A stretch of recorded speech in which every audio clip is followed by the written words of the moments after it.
Okay, I am joined by Annmarie Gubanski. Is that how you pronounce it? Yeah, that's right. Hey, I did it. I didn't butcher it. Mm. CEO of Taktikon out of Stockholm.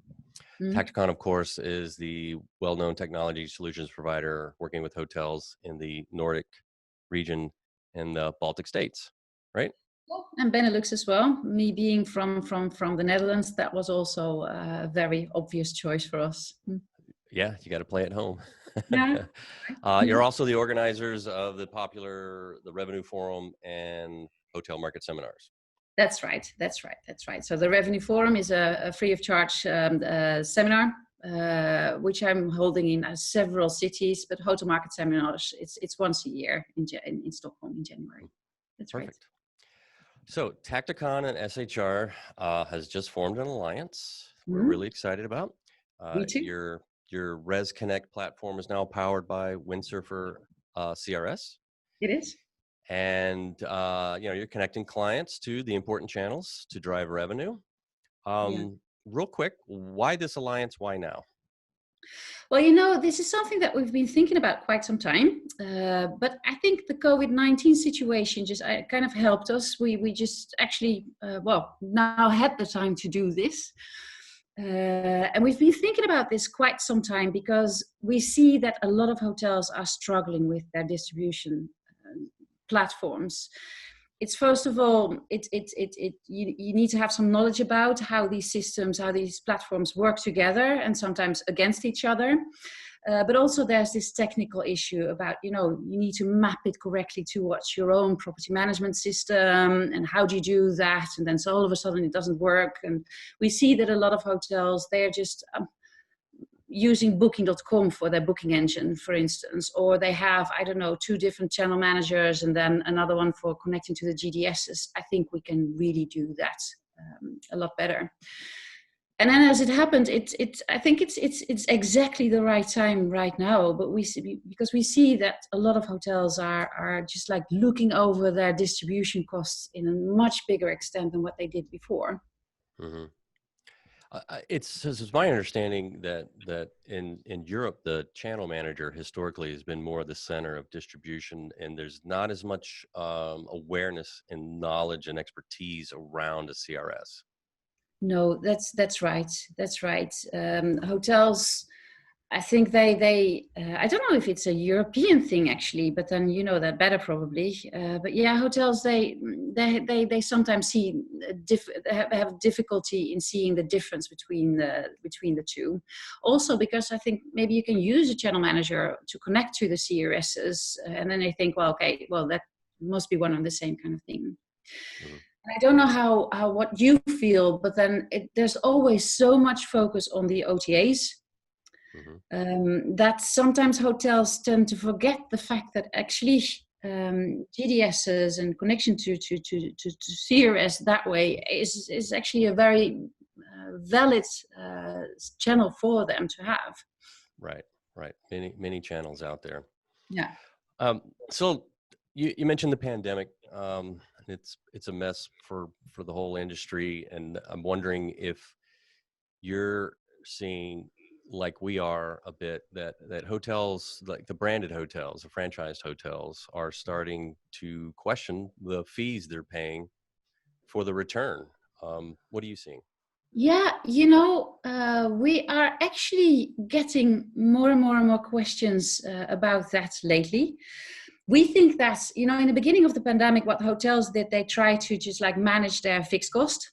And they renegotiated, and now they're looking actually at the other costs. And then also it's like, okay, I am part of a franchise chain, bit of difficulty to understand what it is I'm paying for. And they started to look at that. For us, this was not really something that we expected already to happen now.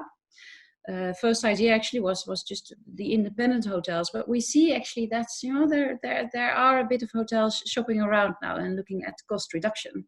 Mm-hmm. So you think now is as good a time as any to switch? I think it's as good a time as any. That's right.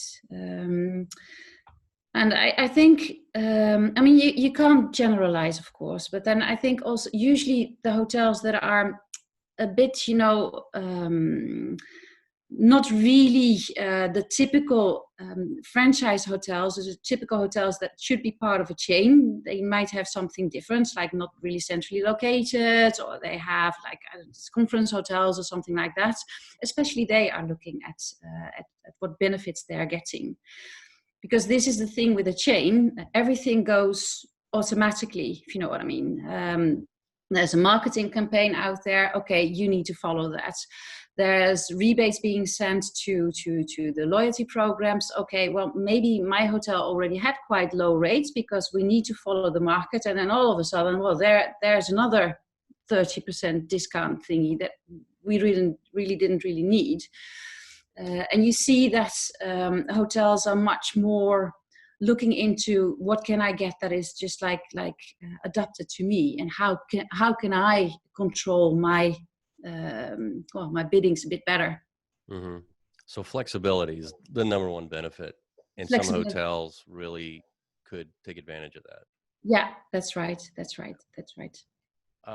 So, but flexibility, moving off a brand, is going to come with challenges. How would you describe the challenges of moving off? What do they got in store for them? I think it's. I think the main challenge is actually, the loyalty program. Was it beneficial for them or not? And it might be so that they got some guests out of a loyalty program, specifically a loyalty program. This is being discussed highly, but then you only notice when it's going away. But I think mainly that they need to understand that, okay, maybe the central sales force that they could have gotten out of central head office, they need to fix that themselves right now. I think there's also one of these things that COVID-19 actually right now does. Do you really need a salesperson at this moment? Because, I mean, travel is being reduced. How much are companies going to be traveling?